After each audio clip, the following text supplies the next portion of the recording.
सो भाई लोग 835 कोटी, ये 835 কোটি মুভি রামায়ণা তার প্রথম গ্লিমস বা টিজার বা ইন্ট্রোডাকশন টিজার যাই বলো না কেন সেটা রিলিজ হয়ে গেছে। অ্যান্ড এই টিজারটা যদি আমি এক লাইনে রিভিউ করি তাহলে আমি এটাই বলবো যে আমার ভালো লাগেনি। কেন ভালো লাগেনি সেটা নিয়ে আমি পরে কথা বলছি, বাট ফার্স্টে বলবো যে কী কী জিনিস ভালো লেগেছে এই ইন্ট্রোডাকশন টিজারের ভেতর। তো এই ইন্ট্রোডাকশন টিজারের ভেতর আমার প্রথম যে জিনিসটা মন ছুঁয়ে গেছে সেটা হচ্ছে এর বিজিএম, মানে ব্যাকগ্রাউন্ড মিউজিক। ভাই লিটারালি গুসবাম্পস দিয়ে দিয়েছে। অ্যান্ড এই মিউজিকটা দিয়েছেন হান্স জিমার আর এআর রহমান, এনারা দুজনে মিলে। অ্যান্ড ভাই যা দিয়েছে ভাই, থিয়েটারে যখন হবে, আমি তো ইউটিউবে দেখে আমার গুসবাম্পস চলে আসছে।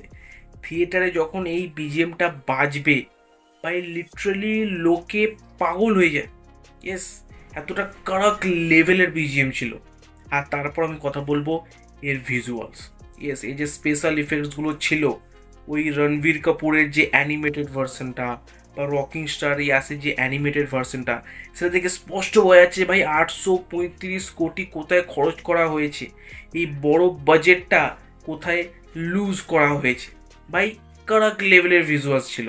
অ্যান্ড আমি ইউটিউবে দেখে যখন এত মজা পাচ্ছি, তো যারা এটাকে আইম্যাক্সে বসে দেখেছে তো ভাই এই অ্যানাউন্সমেন্ট টিজারটা দেখেই তাদের পয়সা বসুল হয়ে গেছে। আর এই অ্যানাউন্সমেন্ট টিজারের ভেতরে ওনারা কিছু কিছু নাম রিভিল করেছে, যে Sunny Deol as Hanuman, rocking star Yash as Ravan, Sai Pallavi as মা সীতা, রণবীর কাপুর অ্যাজ রাম। অ্যান্ড এছাড়া আরও অনেক বড় স্টার কাস্ট আছে, সবার নাম দিতে গেলে ওটা 3 মিনিট থেকে হয়তো 30 মিনিট হয়ে যেত। আর তারপরেই ইন্ট্রোডাকশন টিজারের একেবারে শেষে আমরা গ্লিমস দেখতে পাই শ্রীরাম আর রাবণের, অ্যান্ড রণবীর কাপুরের জাস্ট এতটুকু দেখানো, ঠিক আছে। বাট ওটাই কাফি ছিল ভাই, ওটাই কাফি ছিল।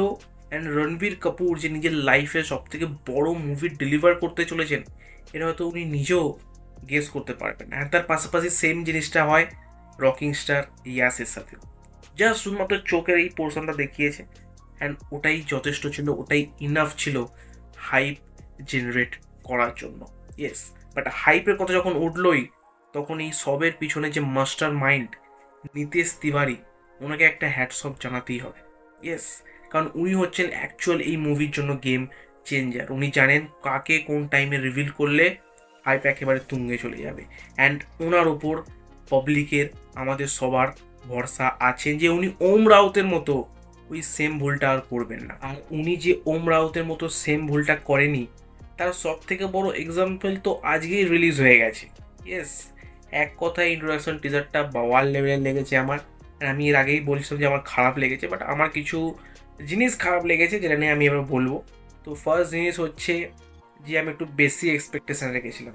ইয়েস, আমি ভেবেছিলাম যে হয়তো ক্যারেক্টারদের ইন্ট্রোডাকশন দেখাবে এই 3 মিনিটের ভেতর, ওকে, যে রাবণের একটা গ্লিমস দেখাবে, রামের একটা গ্লিমস দেখাবে, হনুমানের একটা গ্লিমস দেখাবে, বাট তেমন কিছুই দেখায়নি। যে কারণে একটু হলেও হার্ট ফিল হয়েছে আমার, যে আমি যে এক্সপেকটেশনটা নিয়ে গেছিলাম সেটা মেকার্সরা দেখায়নি সেরকম টাইপের, but it's okay. And second জিনিস হচ্ছে যে এই টিজারের ভেতর একটু বেশি ইংলিশ ইউজ করে দিয়েছে।